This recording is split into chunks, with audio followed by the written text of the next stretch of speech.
But over the years, I've thought, short of being a doctor or some kind of healer or carer, there's not really a better way of spending your life than making people more cheerful than they were before they listened to or watched the program.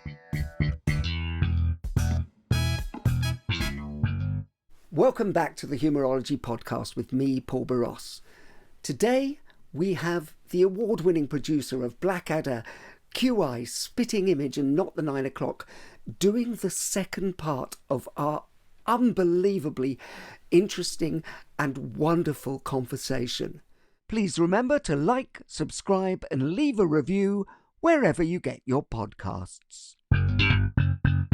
When he's not acting as the creative force behind high-quality comedy-packed programmes, you can hear him as the presenter of BBC Radio 4's The Museum of Curiosity. Throughout his career, he has earned a plethora of BAFTAs for comedy and advertising, plus a Grammy and an Emmy. In 2011, he was appointed Commander of the British Empire for his legendary work producing television and radio. He politely professes to be Professor of Ignorance, but he sure knows plenty about producing a punchline and creating comedy gold. John, thank you so much. We're going to do part 2. It's good to be back, Paul. And I've worn the same tie and shirt as well. Continuity is everything. Yeah. What is the trick? You've worked with, many of, if not most of, the greatest comics of the last 50 years. What is it that their special sauce that makes them different? And have you managed to pick some of that up? Well, that's what I wanted to do. I set out when I left university. I didn't want to be a lawyer, so I'd give myself a year and see if I can make it as a comic in some way. So I used to put on plays, and I used to act in those days, and put on reviews and do writing in my spare time and all that kind of stuff. So I kind of missed my vocation, and I was actually 61, which is nearly 10 years ago, where I did my first one-man show in Edinburgh, which was terrifying. My wife thought I was going to commit suicide. I was so frightened. But once I got the thing written and I went out in front of the audience, and that month was the best month of my whole life, because I thought, what an idiot. I've been in the wrong job for 40 years. This is what I should have done. This is what I do, because you'll know this, Paul, that going out in front of a lot of people and making them laugh there are very few experiences that are more fun than that. It is absolutely life-enhancing, both for the audience and for the performer. And it's a public service. It's a joy. It's a very difficult thing to do, but when you do it well, it's just such a positive experience. And well, it's a drug, isn't it? It's the laugh is the drug, the acceptance, the thrill, the endorphins and the sense of, the sense of being alive and being completely there in the moment. And then there's a most peculiar thing that, like anything else, when you're doing it well, you're in the zone. You're sort of not really, you're both there, completely present, and you're absent. You have no ego in that situation. You're just really completely, and I do feel that not so much with scripted stuff that you've struggled to write and perfect, but when you're ad-libbing like you might on the radio show and you come up with a one-liner and you get a big laugh, that's an interesting thing, because I haven't taken credit for ideas. I wouldn't call any of the ideas that I have or that have me for 30 years are mine. They come, nobody knows where ideas come from. It's one of the great mysteries. Humor is a great mystery. Where does it come from? What's it for? Music is another total mystery. We don't really know how it came about or what it's there for. And these mysteries of how you are most yourself when you're not there, when you are completely in the zone, in the state of flow, as they say, that's great. And that when you're funny off the cuff, which is such a pleasant thing, but it catches me by surprise every time. It's not. Stephen Fry once said a great thing. He said, I don't really know what I'm going to say until my lips start moving. And that's the same with being funny, is that actually it's a gift. It comes from the sky. Like many songwriters, Harry will always say that. He's Mozart used to say it. Noel Gallagher said that. Elton Paul John McCartney says that. Yeah. You dream it, or it comes to you from some other dimension, and you just simply writing it down. And so again, it's a privilege, and it's one of the things that is one of the things that we should all try and do, is be grateful. If you have something like that, to be happy and grateful that you do have it. As a psychologist, I'm really interested in that, because when I work with, I get called in to work with CEOs who have to make big speeches and things like that. And I always say, the first chapter in my first book was called "It's All About Them." Because if you are properly connected with the audience, your unconscious can do the work. Because as you probably know, your conscious mind can only hold between 5 and 9 pieces of information at any one time. The unconscious holds millions. And that's when you're at your best, is when you are completely engaged. And that's what the art of, I think, great humor or great comedy is, that you're completely engaged and allowing the unconscious to do the work. And that's where the magic happens, if you like. I think it's, I've got a slightly different theory to that, which is I did a second one-man show in Edinburgh a couple of years later, and that was about meaning. Well, what does it all mean? What's everything? How does it all fit together? And what I think about consciousness is that that really the brain is like a radio. What we think is we're a broadcaster. We're the BBC. We have these ideas. We make stuff. We have ideas, and we're very clever and some. But actually, we're just a radio set, and that's why great art is coming from somewhere else. So it's more like a superconscious. So you're tapped in. Most people who are not creative are sort of blocked off from the universal consciousness, and creative people are sort of sick people who have they have a hole. There's a hole in the ceiling, as it were, through which the creativity drips. Because the most brilliant people I've ever worked with, Rowan Atkinson is one, Peter Cook was another.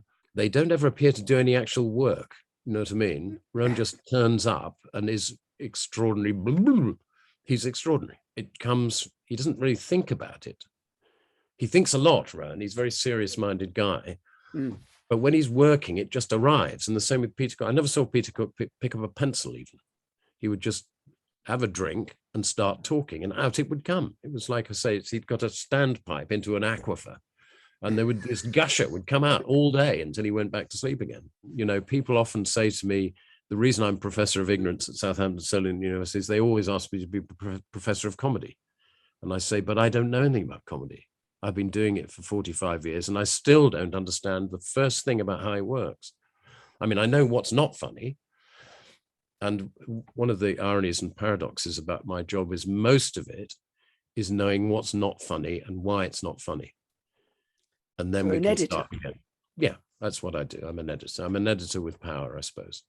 That's an amazing talent to be able to do it in the same way that you talked about Rowan and Peter Cook. Is that ability to turn off the conscious mind and trust. It's the ultimate trust exercise that I know the funny will come. It's that ability to never go, oh my God, what's next? You're there, you're present, you're completely embroidered, which I don't know if you watched the Beatles documentary, the 8.5 hours. I went to the premiere. That was, one of the great moments of my life, Paul. So to get asked, because I know the guy who runs Apple in the UK, John O'Clyde, and he's a great friend of mine. So I went with one of our sort of development elf, Dan. So we went to see this. It was a fantastic evening, amazing. And there was an after party to which we got asked. And we're all sort of standing around. Paul McCartney comes in. He's in an incredibly good mood because it's gone really well. And it was a big risk they took. And, nobody knew whether it was going to work. And it worked brilliantly. And so he was in a great mood. And I was standing there with Alan Yentob. Behind me was Stephen Merchant. And Paul comes into the group. And I worked with Paul for 3 days in 1981, I think it was, working on a thing called Rupert and the Frog Song, trying to add extra jokes, me and Terry Jones and Douglas Adams. Oh, wow. So I just go over to Paul and I say, hey, Paul, you won't remember me, but he goes, John Lloyd. And I thought, wow, that is what a guy to remember, you know, somebody who was a sort of nobody writer in 1981 from all those years ago. So that was fantastic. But it was an amazing piece of work, I thought. It's an amazing piece of work. And what I thought was fascinating, and for all our listeners who aren't in music or comedy, I think it translates to how creativity works in any industry, is that they let it happen. They just kept doing it and trusting in the process and being there for each other. And they created an atmosphere that was really comedic and funny, and they're quipping and taking the piss. And I mean, there'll never be another band like the Beatles. I mean, I just don't think there's anything to touch them ever. Well, until Waiting for Smith, obviously. We had a plugger for a couple of years, a wonderful guy called Jeff, who had worked with Paul McCartney. He's a Scouser, had worked with Paul when he was much younger, and he said, compares Harry to Paul McCartney, Paul Simon, because of that thing, is that the songs are such a pleasure to listen to, and they keep coming, you know, and they're a bit like, he's also, genre is not something Harry does, you know, he's got all sorts of songs, all different kind of genres. And I was going to say, the other thing is, apart from Essex Builders, the other people who are great with humor at work are musicians. I mean, they love a joke, and their banter in sessions and rehearsals is absolutely terrific. We howl with laughter, and I don't know why they're so connected. You know, humor and music. As a comedy producer, you know you've got a hit when you hear that bands like it. You know, when Not the 9 O'Clock News, the Rolling Stones listen to this. You know, watch this. You know. Well, I think it's to do with rhythm, to be honest with you, because in order to tell a joke or to do good music, you have to hear the rhythm of the joke. You have to hear, because you've worked with thousands of comedians, as have I, but it's all about, they hear the rhythm. They connect the neural pathways, but they hear the rhythm of it. And I think there's an overlap between them. And frankly, most musicians want to be comedians, and most comedians want to be musicians. There is that sort of, and so that bonding in the middle. And I suppose it's ultimately, I think it all comes down to rhythm. I think that's very, very good. And it's like, when you're working on a line, a joke, it's like poetry, or it's like a song. Is like, when you get it right, that's what it means. It's right. It's not a matter of opinion. That's right. Those things are not right, and this is right. And I believe that we just haven't worked out the notation for comedy yet. There's no way of, I mean, we still don't really know why things are funny. We know why they're not funny. But there's definitely, as I say, it's like a line of poetry or a hook in a song. It's just correct. That's the end of it. And then there's no arguing. Yeah, that's really interesting, because, you know, when you try and, you must have had this with people who aren't naturally funny, and you go, if you leave it an extra beat, it will be funnier. You know, and that's, you know, musical notation in a sense. It's like, another beat and it will be funnier, but some people don't hear that, and that's why it fails to be funny. Well, actually, do you think that everyone on the back of that is potentially funny, or is it a gift given to the few? Well, I think there's very few people who have no sense of humor. I have met the odd one, but and obviously I think people are, you know, funnier than, some people are funnier than others, and of course it depends on the context. You know, some people are very funny in private and not very good, or can't do any sort of public speaking. You know, it's the biggest fear people have, as you'll know as a psychologist. 50% of Americans would literally rather die than give a speech. They would, you know, they would rather be in the coffin than giving the eulogy. Jerry Seinfeld. Yeah. I think it's like a lot of things, is it, unless you catch it young, it's difficult to, I think it's very difficult to, and there are courses on comedy writing, for example. You can't teach somebody to be funny. You can teach them to tidy it up and be more logical and present the work better. But I don't know if it's innate, or I don't think it's something about your early childhood, I think. And I would say that people who are consistently very funny are very unusual. I mean, I would say there are many more top flight brain surgeons in the world than there are top flight stand-up comics, by a couple of orders of magnitude, I would say. But there are a lot of, again, it's something that, class, even gender, all this ethnicity, it has no relevance to whether you're funny or not. I remember once years ago, so we live in the country, we have an Arga, and a bloke came to fix the Arga, and he worked out that I was a comedy producer, and he said he was a welder in the shipyards with Billy Connolly. Oh, wow. And he said there were 50 blokes who were funnier than Billy. I find that hard to believe, but you can imagine, the banter that went on amongst the welders. And I remember in the days when female stand-ups are very unusual, which is very recent. I mean, it's really only in the last 10 years that there's been an explosion of young women who want to do it. And you even back in the day, 20 years ago, you get criticized for not having enough women. And we'll see, well, there aren't any. The intake at, let's say, the Edinburgh Festival, about 5% of the comics are female. And now it's very nearly 50-50, I think. Something's happened. Whether great comedians like Joe Brand have set an example, I don't know. But women have always been just as funny as men in private. It's in a different kind of way. And that's what always used to puzzle me, is why, if I want a really good laugh, go out to lunch with a bunch of women, you'll have an absolute fantastic time. But very few of them want to get up on stage and do it professionally. And that's changed, which is a very good thing, I think. Well, I think it's changed because of the bravery, and I use the term advisedly, of Joe Brand, because I started working with Joe at the Comedy Store in Leicester Square. And there were a handful of women, but hardly any of them could properly do the midnight show, where you quite often went on at 2 o'clock in the morning. You remember the days where the audience went to heckle, and it was a very tough, and Joe talked about it, in fact talked about it on this show, that because she was a psychiatric nurse, she said she used to get worse heckles during the day in her day job. So she had that facility to rise above that, but it was very hard. And I think women are nicer to each other, whereas men grow up, chiding each other constantly. And maybe there's something about that gives them a facility later on. I don't know. What do you think?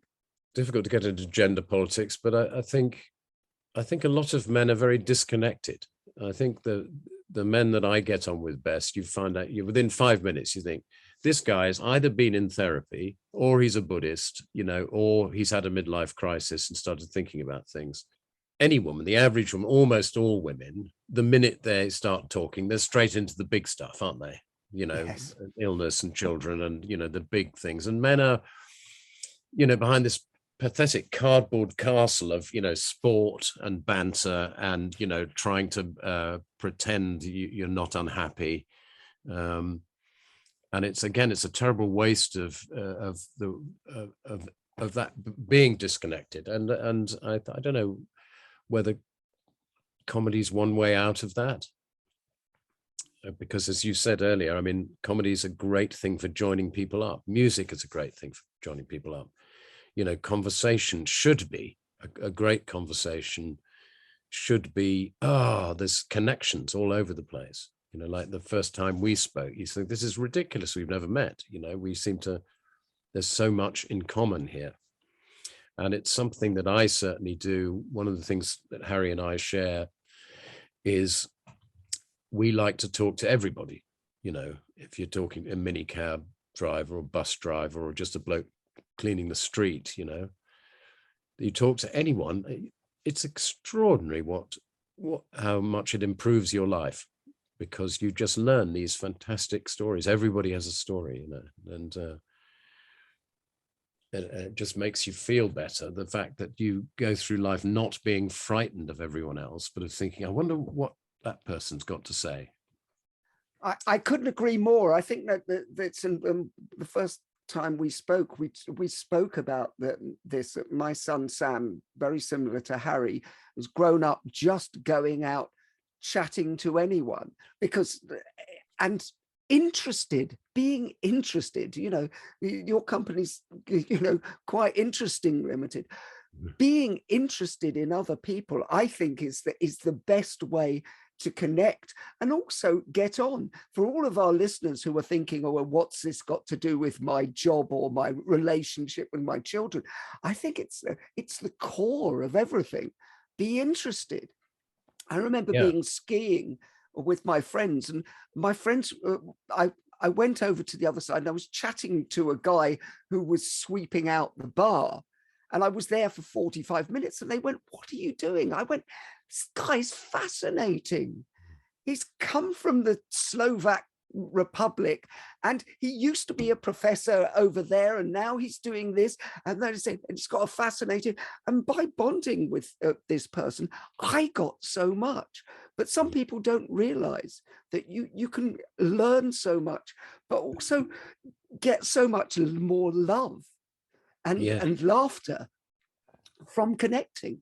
Yes, it's I just don't understand how anybody ever gets bored. I mean, it's just baffling to me that people can be ever bored, that there's so much to think about, so much to look at, so many people to talk to. It's just the ignorance. It's yeah. Well, we just general ignorance, which general is yeah. No, I want to get back to humor because do you find that you can laugh at yourself easily, and was that always the way? Because you talked about being known as being a Mr. Grumpy earlier. Was it harder to laugh at yourself at that time? And do you think it's important? Yes, I think you should laugh at yourself. I'm not sure how good I am at it, actually. It's I think I'm probably quite sensitive to that, and certainly was historically.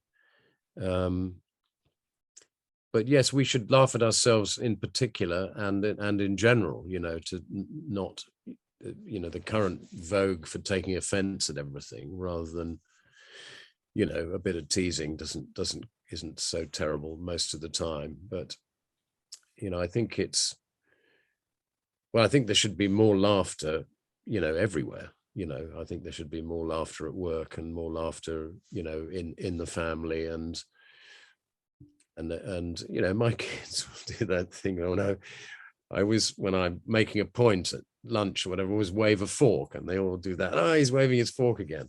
So I don't mind that, but no, I don't think I do mind when people tease me about things. I'm okay. I think I can probably cope. It's so interesting, the question of whether humor is. My dad died in 2001, and it was really shocking and sudden and surprising, and had to organize the first funeral I'd ever done as I'm the oldest. And I thought for the after, when we're having the wake, I'll write a speech about him. So I wrote this speech, and I said some very funny things in it. And then just before I was due to give it, I didn't tell anyone I was going to give it, I suddenly realized that all the jokes were against him.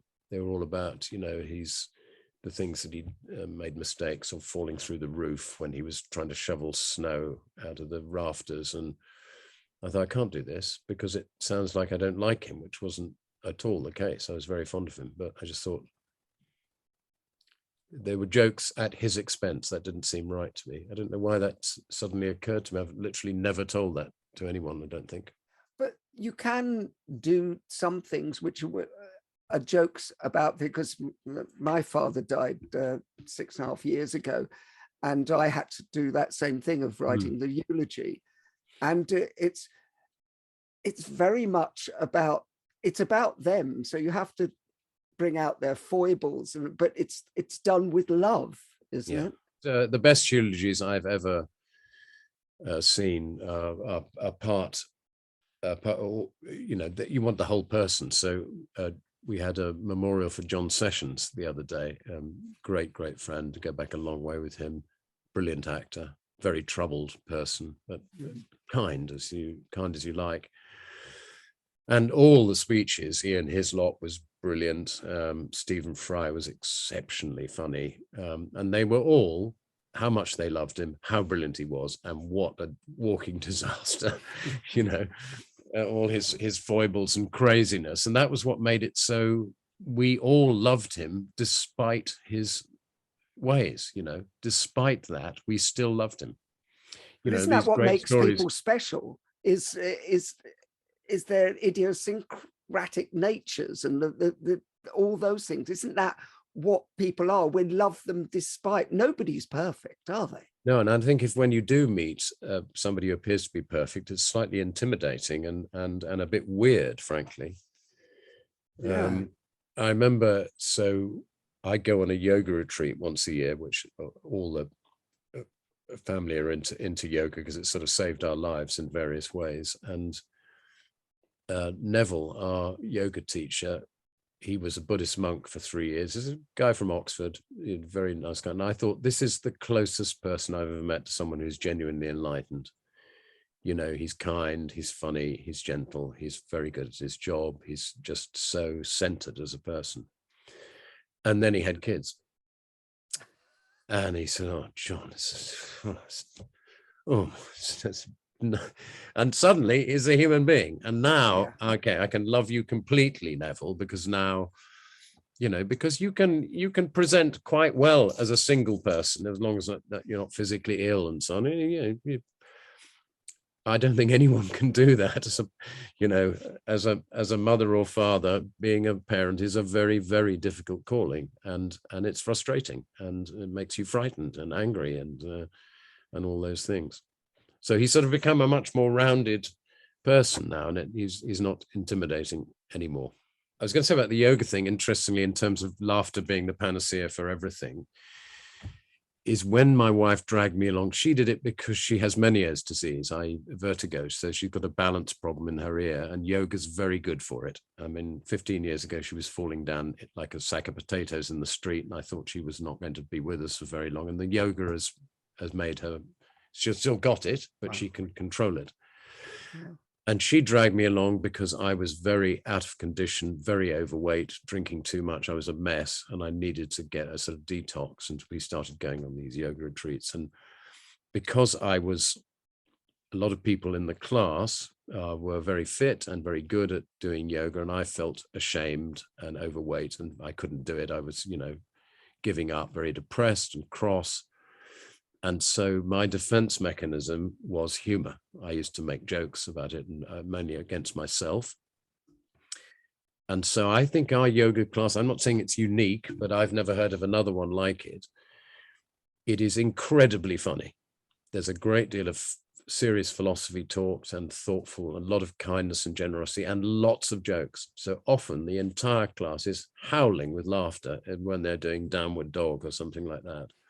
And another thing is, I think another great therapy, I think there should be such a thing that is Scottish dancing therapy, which, my wife is a Scot. We go to Scotland every New Year. And I think Scottish dancing got everything. It's got rhythm, as you said. It's got, it's got music, which is great. It's got fun, which is great. It's got learning, because you're always trying to learn a new set of steps. And of course, because most people are hopeless at it, you laugh a great deal. And there's hugs. I mean, it's got everything. I think if you did Scottish dancing every day, everyone would be just fantastically happy. Well, there you go. That's our new business, Scottish dancing therapy with Paul and John. Yeah. That's brilliant. If I asked you to write a business case for humour, what would you include in it, John? Well, that would be the easiest question, I think, that you've asked me thus far, because I can actually got the facts and figures for this. Okay, so for about 12 years, I may have mentioned I was a commercials director, I never wanted to be a director. It looked like a very difficult job to me. Directors I worked with are always shouting and screaming and firing the prop man and having nervous breakdowns and becoming alcoholics and things. And it was obviously the amazing pressure. So, but somebody offered me a job to direct an ad. And after about 4 hours, I thought, rather like doing that one-man show I mentioned, I thought, I've wasted my life. I should have been doing this at 20. Directing suits me so well. It fits me like a glove. I was never any good as a producer. I'm pretending to be a producer. I hate firing people. I can't read a budget to save my life. Directing, that's great. With actors, I love writers, set designers, and problem solving, So after this first one, the second year I was a director, I won a prize for the best ad of the year from a thing called Creative Circle. I couldn't understand how that had happened. And I did some very good stuff, particularly with Barclaycard, with Rowan Atkinson. And one of the things I loved about, because I'd done lots of telly and I wasn't trying to prove anything about my abilities as a director. What interested me about advertising is, how do you sell the product? How do you use the humor as a means to sell what then? I always used to say to the agencies, so what's the brief? And they go, why do you need to know what a brief is? Why don't you just make it funny? I said, no, I need to know, how the bank works, or, what's in the lager, what are they trying to sell? What are they trying to get across? What's the message? They thought I was crazy, but it worked. And I wouldn't claim to be very good at many things, but I was very, very good at the whole business of making ads. Products used to fly off the shelves, and Barclaycard was the apotheosis of this. The first 3 years that I did, they won all the prizes, but it was voted in some magazine the most effective television advertising campaign ever in Britain. Wow. And this is how effective it was. The second year, we were out in Bora Bora in Tahiti shooting a couple of ads. The one with the dinghy, if you ever remember that, where he loses binoculars. And there's the one where the doctor's got snake bite on his willy. And two very wonderful ads. We were out there for about 3 weeks. And one night, the account woman had a bit too much to drink and told me how successful the ads were. You don't want to tell the director that, because they'll want to charge more money. So, but she got drunk and she said, did you know that these ads are making Barclays Bank £500 million a year that they didn't know they had? £500 million every year. One of the ways it worked is because people would see the ad and they would and laugh, obviously, and when they got their Barclaycard statement, their bill, they go, oh, did you see that one? Did you see the one of the guy when he's going down the lift and this happens, and they forget to pay the bill because they get so talking about the ad, they put the bill aside, and then 6 weeks later, oh my God, and they were paying all this excess interest. That was one of the ways they did it, and increased the sales as the most expensive credit card in the country, but it increased their sales massively. It used to cost them, I once asked the marketing director, Alan, okay, so it's costing, the ads cost about $500,000 a year to make, 2 of them usually, or 3 sometimes. How much do you spend on the media? In other words, buying the media space. He said, about 12 million. So you're basically saying £12.5 million they cost to make, and they're making $500 million. I just worked that out on my calculator last night. That is a return on investment of 4,000%. It's 40 times they were making. So if that isn't a good case for comedy and business, I don't know what is. And I did this a lot. We did a very successful series for Red Rock Cider with Leslie Nielsen. I did Abbey National with Alan Davis for years and years. Harry Enfield and I did some fantastic work for Dime Bar.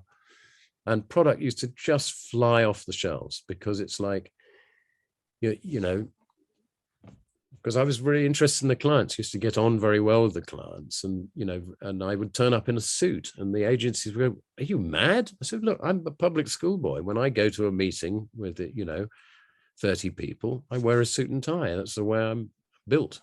I don't wear my leather jacket. It's rude." And so all the marketing guys and women, all in their grey suits and so on, would think, oh, he's like us. He's actually interested in what's in the lager. You know, he cares about how the car performs. You know, he's not just in it to show off and win prizes. And I found that absolutely fascinating. Again, the problem-solving thing. How do you take this thing that's not selling and make it sell?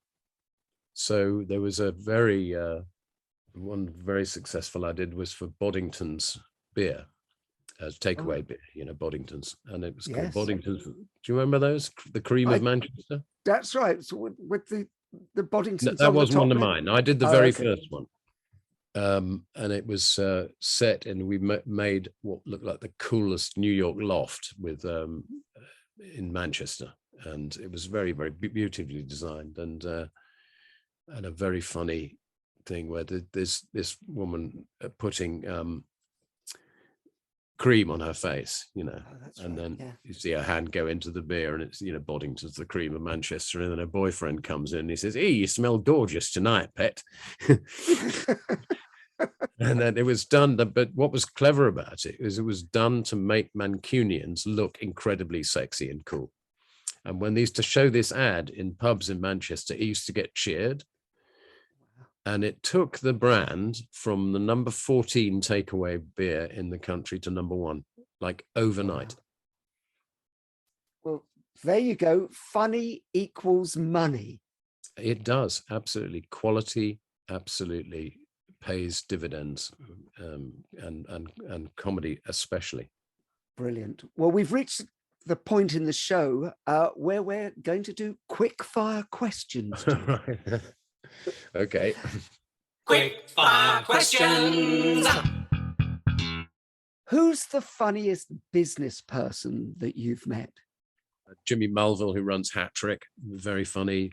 Griff Rhys-Jones is an extremely good financial operator and little in his own little way, and is hilarious. One of the best anecdotalists ever. Richard Curtis runs A Big Thing. He's extremely funny public speaker. I did meet a few sort of chief execs in my time in advertising, but I don't remember. I always remember that if you get right to the top, that person's usually rather wonderful, brilliant, got plenty of time, listens, not at all a bully. The middle ranks are often quite difficult. The people at the top are good, but I don't remember them being particularly funny. And then other people, again, I don't know if you call them business, but my bosses at the BBC, David Hatch, who ran comedy and then the whole of radio, was a brilliantly funny man. Jim Moyer, who's still with us, who ran Radio 2 and BBC Light Entertainment for a long time. He's also funny. David Hatch and I have a connection, which is when I was 11 years old, they wanted ordinary children from ordinary backgrounds, not stage school children, to do a BBC Radio 4 show called From Us to You.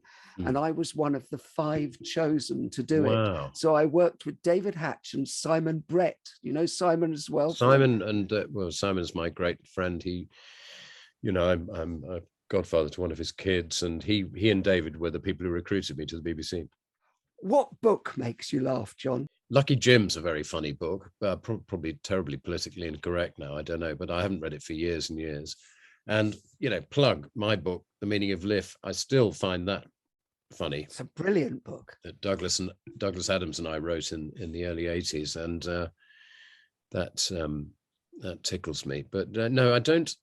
It's a bit of a busman's holiday, reading funny books, you know. Oh, I don't. well, no. Even going to see comedy, I'll go to see, you know, Bill Bailey or Sean Locke, because there was so sad about Sean. So sad. But go and see Friends to support them, you know, Rob Brydon or Jimmy Carr or whatever. But I wouldn't.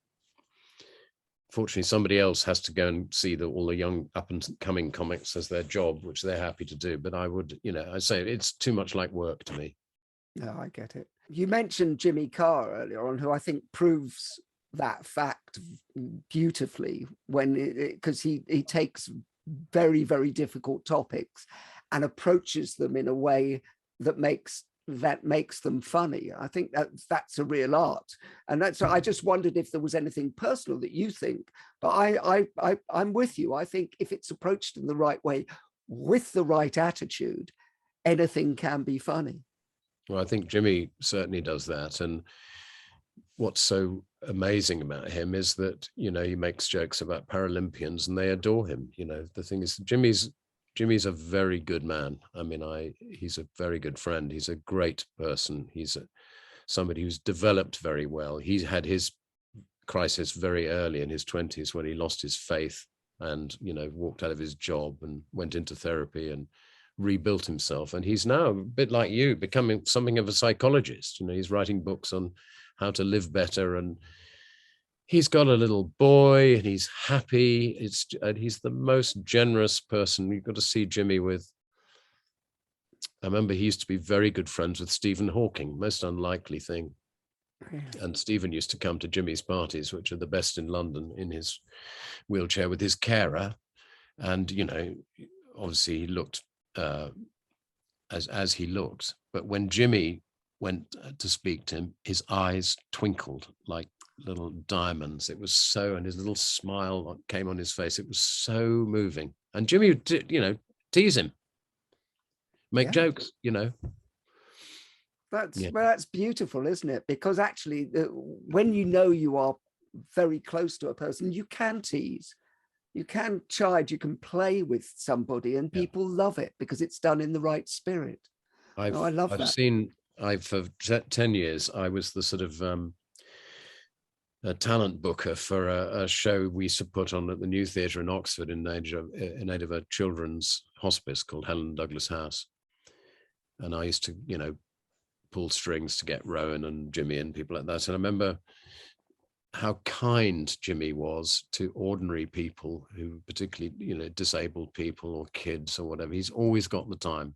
And he treats everybody exactly the same. Friendly, teasing, respect. Beautiful. But I was going to share with you this thing. You've probably never even seen this. We did this book. Richard Curtis and I put this together for Comic Relief at the Definitive Blackadder books and it's got all the scripts in there, but I did the bits in the middle, which are the little extra bits. And talking about silly words, this is Prince Regent's, you know, a bit of a fop, as you know, Hugh Laurie's Prince Regent. Yeah. His laundry list: Turtle and Son, Gentlemen's Launderers and Sprucers, 3 Bun Lane, Clerkenwell. So this, and it's got all these, so you've got sporrans, none. Kimonos informal, 3. Kimonos foul weather. Shoulderettes, 3. Scanties, 44. Folderols, 2. Skimpies, 9. Underskimpies, 9. Overskimpies, 4. Arbroath smokies. Halter-neck swagger flopsies, whoop-a-daisies, bosom hearties, log warmers, boleros, bobby knickers, varsity roasters, rap rascals, bunny lariats, todgerellos, billows, bufflers, bung nasties, ossops, otter tops, hair shirts, 0, sarongs, 4, squeamishes, 9, under squeamishes, 8, squirters, dinner dirndles, night panties, club dorises, slip goslings fur, slip goslings tweed, blouses, 52, chemises, chive clamps, hug bunters, dress nancies, swallow-breasted port scathos, scugs, 50, scrotals, 10, nipple loops, 2. It just goes on. That makes me laugh. It's just pathetic. Oh, it's superb. Absolutely superb. Oh God, that is hilarious. What sound makes you laugh? What sound? Yeah. Well, I was thinking when I was very small, when I sort of first went to prep school, and I was sort of, you know, quite shy, I suppose, and I had to read out something in geography which contained the expression wood pulp. It was about, you know, logging in Canada or something, and I mispronounced it as wood plup. And I just completely lost it. I couldn't stop laughing for the whole of the rest of the lesson.